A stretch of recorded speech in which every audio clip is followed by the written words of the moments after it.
Бәрінен сәлем. Бүгін біз шаштаразға шаш қиюға бардық.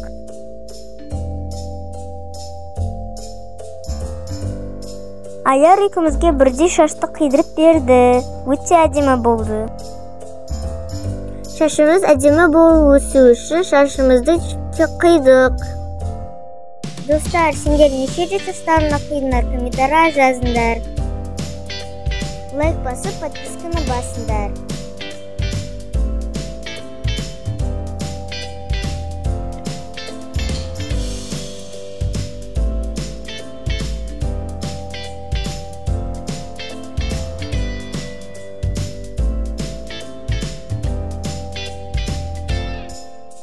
Достар, сендер қандай шаш ұнайды, ұзын ба әлі қысқа ма? Комментарийға жазыңдар. Мысалы, мен ұзын немесе қысқа шаштарды жақсы көремін.